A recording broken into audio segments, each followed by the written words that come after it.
You ever look at something so small and so perfect, it makes your own hands feel like a pair of honey glazed hams? That's a very specific brand of self-loathing, Tiger. What are you poking at over there? It looks like a chess piece for a mouse. Close. It's a decorative finial for a jewelry box I'm working on. I spent 3 days trying to carve something similar out of boxwood, and I ended up with what looked like a chewed up toothpick and a band aid on my thumb. Then I fired up the resin printer, and 10 hours later, the machine handed me, well, this. It's got scales the size of a grain of salt. So, the master craftsman is admitting defeat to a vat of liquid plastic? That's big of you.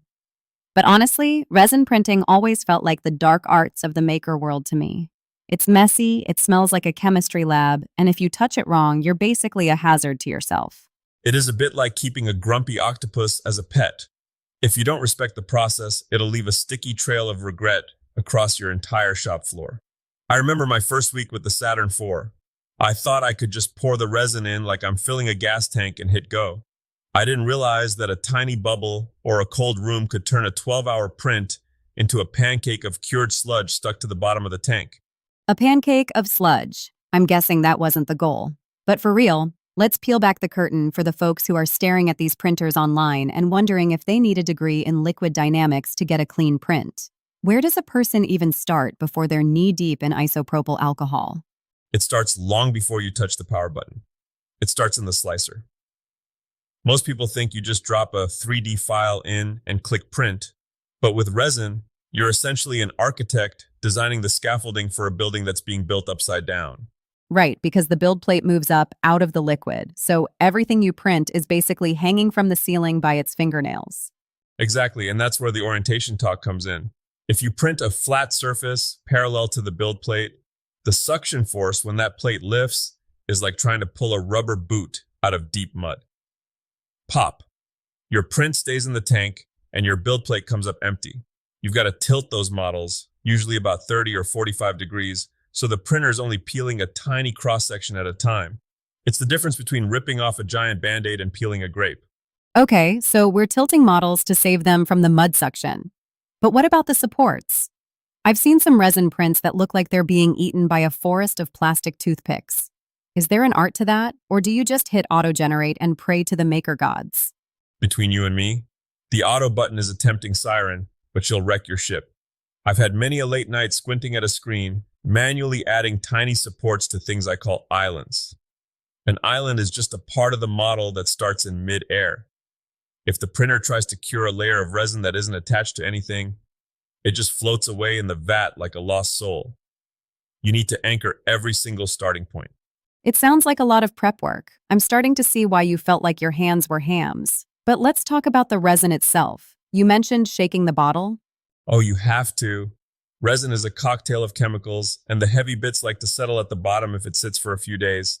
If you don't give it a good tumble, your print will come out looking like it's made of wet cheese. No structural integrity at all. But here's the kicker. After you shake it, it's full of bubbles. If you pour it straight in and print, those bubbles get trapped in the layers. You end up with pockmarks on your beautiful model.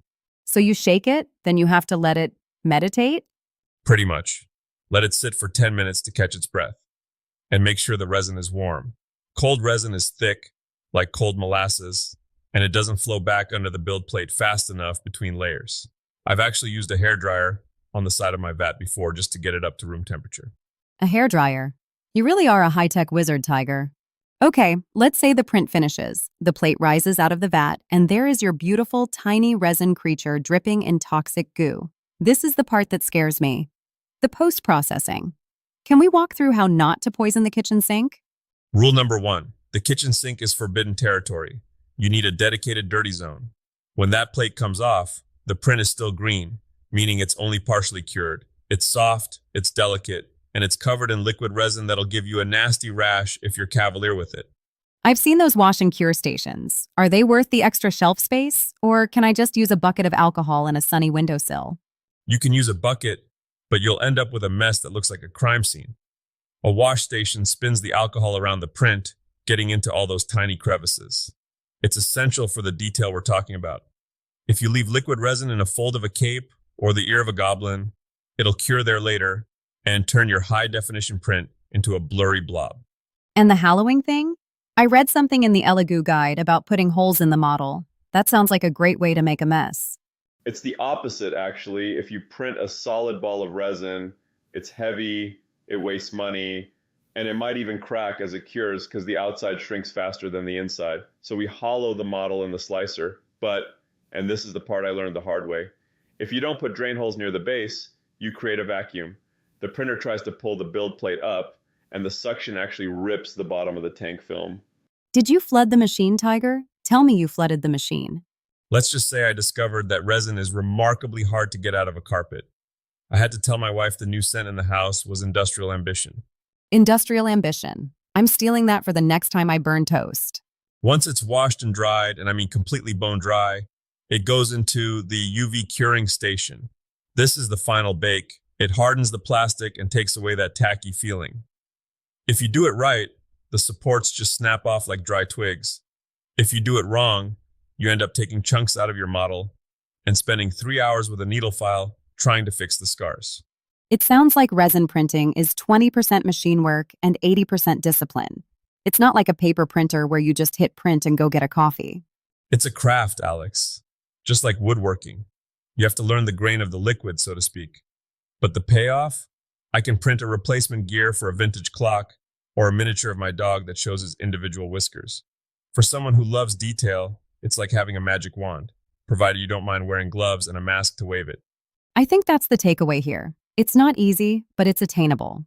You just have to be willing to fail a few times and maybe sacrifice a small patch of workshop carpet. Exactly. Don't be afraid of the failed print bucket. Every misshapen glob of plastic is just a lesson in fluid dynamics you haven't mastered yet. At the end of the day, whether you're swinging a mallet or tweaking exposure times on a screen, the goal is the same, making something that didn't exist yesterday. And that's a pretty good way to spend a Tuesday. Well said, Tiger. Even if you do smell slightly like a nail salon right now. Worth it.